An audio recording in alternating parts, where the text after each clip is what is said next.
Today we're out here on the Durst-Larse Farm, meeting with their whole family, talking about what it's like to farm at Richland Center. I want to introduce Angela, Lars. Angela, you want to talk a little bit about what it's like to farm up here at Richland Center? Yeah, it's wonderful. I've lived here my whole life. I actually only moved for a while. I went to college at UW-Platteville, got a degree in animal science, and that's where I met my husband. And when we graduated, we decided to try farming. My dad was at the point where he needed a partner, and so we came up here and started expanding. And that's basically what we did for 15 years. In the meantime, we had 3 kids, and we grew the herd, and we've been able to bring my brother in operation and keep it within the family, but yet expand. But we've all been able to take on little smaller roles, so not out there milking, feeding, getting calves. You're just doing kind of more one thing. So it's different, but yeah, this is my brother Lars and his wife Julie. And Lauren is our full-time herdsman. He takes care of all the cattle, and Julie is his assistant herdsman. My husband feeds the cows and does cropping work, so he's at that end. And then my father is part of the operation, does a little bit of anything anybody needs done. My mom is here. She feeds people, watches the kids, all that stuff. So and very much family oriented. Yeah, we have my sister. Actually, we have another brother. He's the oldest in our family, and his wife works here. Has worked here forever. She's milked cows. She feeds calves. She does yard work. She just will do anything. And her son works here. And their son works here full time. So in a plane. This is Jolie. Jolie, come on in. Come here. No, okay. So the Durst-Larse family, their farm is one of our favorite farms. One of the reasons they do that is they've got the whole family involved. So you can talk about that. I mean, instead of having 3 separate farms, you guys join together. How many cows do you milk? How many acres do you guys run? Things of that nature. Yeah, well, that is kind of what we ended up doing. Julie and I were farming on our own. Dad was farming here. My brother was farming down the road, and Angela come home, and they wanted to be involved. So after farming that way for a few years, we decided we would pool our efforts and just keep all the cattle at one farm. And we all kind of have our specialties where we specialize, and it's worked out really well that way. We're able to key in on the things that we enjoy, so it makes it a lot easier. How many cows do you guys have? Well, currently we're milking 500 cows. 500 cows, yeah. That's kind of where we expect to stay. That's kind of our limit, and we have all the young stock too, so we have around 1,000 head in total that we care for on a daily basis. Run about 1,200 acres of land, not including pasture. There's probably another couple hundred acres of pasture that we pasture cattle on as well. You can get the cash into a clean environment and started good without any of those bugs introduced into their system to have to fight. I mean, they just do so much better. You don't have the medication. I almost never have to treat a calf with an antibiotic, or, if you keep them clean, they're put into a clean pen. The pen has been steamed before the other calf left. It's cleanliness. You can't beat that with any needle or any drug. It's all about cleanliness when it comes to the calves. What do you guys, let's start with the acres that you run. What kind of crops are you planting? And why do you plant those to help with your herd health? Well, we only plant what we use for the cattle, and that predominantly is alfalfa and corn, and some oats, mostly as a cover crop. But and that all stays right here on the farm to take care of our animals. We have a pretty intensive rotation of our crops so that we have a very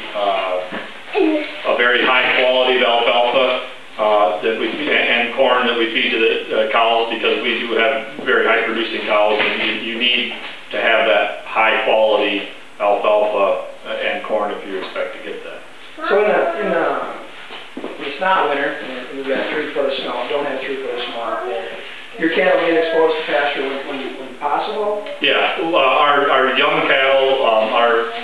heifers, as soon as they're confirmed pregnant, we will send them out during the summer months for the whole summer, basically. We have pastures with good grass and clean water, and they're content for the whole summer. Our dry cows also, when they're not milking, they have access to pasture just as kind of a resting period. It helps them get out and stretch their legs and just kind of search for their own food and get exercise. Is there a typical day for a farmer? What's a typical day like? What do you guys enjoy? What are some of the things that, well, not a typical day? In some ways they're typical that we milk cows every day. I mean, we milk 3 times a day, so we milk at 4:30 in the morning, 1 in the afternoon, and 8 at night. Yep. Angela's calves get fed twice a day, no matter what. And then there can always be things thrown in there that we're not expecting, depending on how many cows calve, depending on if you have a sick cow that you have to deal with, or maintenance that has to be done. Frozen in the winter, you have to deal with the freezing conditions. And the day of the week depends too. We have herd health every other Tuesday. The veterinary comes and we pregnancy check cows and do that kind of herd examination, reproductive examinations. So it just depends kind of on the day of the week. There are some days where we don't have quite as many scheduled things, so we either catch up on things that need to be done, maintenance and stuff, or have a little free time. Yeah, sure. I guess the freedom, I mean, in some ways you're tied here a lot, but in other ways you have a lot of freedom in that you can kind of decide what you're going to do. Besides feeding the animals and take care of the animals, you can kind of decide what projects you want to work on for that day. My day begins with seeing how many calves are born, how many I have to take care of, and decide who needs moved and what needs done.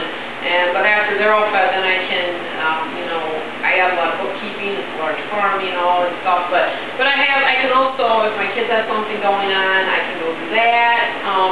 It's nice to have that flexibility. It's really nice to So be able to. it's probably a great way to raise kids. It is. It's really nice to have, and I can have my daughter. I mean, you see my daughter all around with me. I mean, most jobs you can have your kids with you, but I get to have her with me most of the time. My other 2 are in school now, and they get to help when they come home from school. They're coming outside to help and learning what it's like to be part of it all. And that's probably the best part that I like. Plus being able to be where I grew up. I love this county and the people. And a lot of the reason that we came together to farm together, so we're more flexible. We still have busy days, but it's more flexible, and with our teenage children as well, you can try to fit it in your day so you can go to a sporting event or something. The kids show cattle and you can go to a show or something.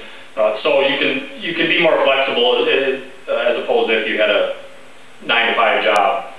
We can schedule our days. So that to me, and I enjoy working with the animals, watching them grow and stuff. So that to me, that's why I always gravitated towards the cow side of it.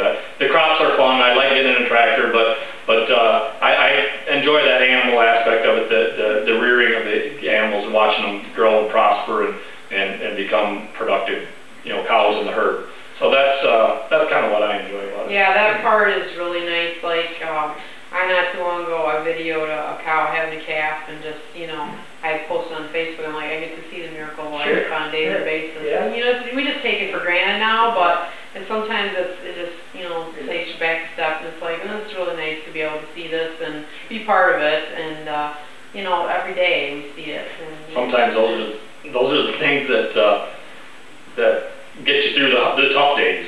Some of the days that aren't so fun. The flexibility of it, just the same thing they said, if you have something to do tomorrow, and then you work the long day today, and you work the long day the next day, and you can go do what you need to do. You guys are your own boss for the most part. For the most part. Yeah. Right.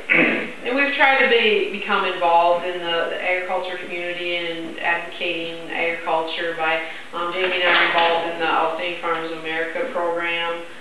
We were actually national winners in 2007, and so we stay involved in that and different programs. And Lauren and Julie to do National DHIA board, and so we travel here and there now. We try to do our part to stay, you know, vocal about agriculture. And we try to take in a lot of school groups too. Yes, we do field trips. Yeah. Schools will call, want to bring little kindergartners out, and just Yeah. The amazement on their faces. I mean, you don't realize, you take all that stuff for granted, but you don't realize they don't know where that milk came from. Early childhood kids, we've had kindergartners, we've had middle schoolers, we've had at Southwest Tech. Their dairy herd management class this is one of their favorite trips. Yep. I mean, Jeff Ornick and his crew, and they come and visit, and so we open our doors. A lot of education. We've had the whole St. Mary's School from Yeah. That's great. We also Give had, back in the community. we also had a lot of adult, we had a tour group that from, I think it was from GE in Milwaukee, that a group of them came here and toured. So we do like to open the farm up to whoever's interested to see what a real dairy farm is like. Yeah. So few people have a chance to get on the farm. I'd also introduce Jerome Durst, who just came in. Yes. Jerome, would you like to talk about yourself a little bit? No, a little bit, except that I've spent my whole life farming, and quality product is the #1 thing. And I don't like to judge how other people decide they're going to come up with their quality products, but we have what we think is a really good family farm here that produces a good quality product. And I know you guys, we spent some time off camera talking about some things that are passionate, you guys are very passionate about. Let's touch on those things just a little bit here. Start with Angela. Well, we're passionate about educating the consumer about agriculture and dairy production and how we do things and how we take pride in how we take care of our animals, and we really we're proud of what we do, and we invite field trips, small kids. I mean, people are getting farther removed from farming, and all they need to do is just get back to that, and then they understand, not be afraid of the product, if they are, you know, if they have concerns or whatever. But even a farm can be large, but we can still be concerned with our animals. Sure.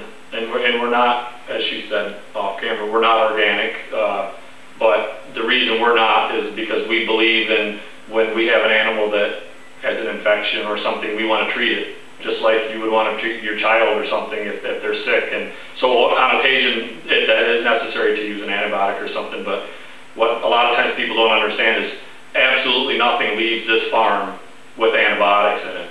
It's illegal. Yeah. And we would get in huge trouble and lose tons of money if that were to happen. So our milk is tested multiple times before it ever gets made into cheese. Ours gets made into mozzarella cheese generally. Yeah. It's tested multiple times before it gets made into any product to make sure there are no antibiotics in it at all. It's important for us to help people understand that you know, we do treat our animals on occasion for sicknesses, but it's just because we care about them and we want them to get better and to be productive again. The antibiotics never ever get into the food stream. Never.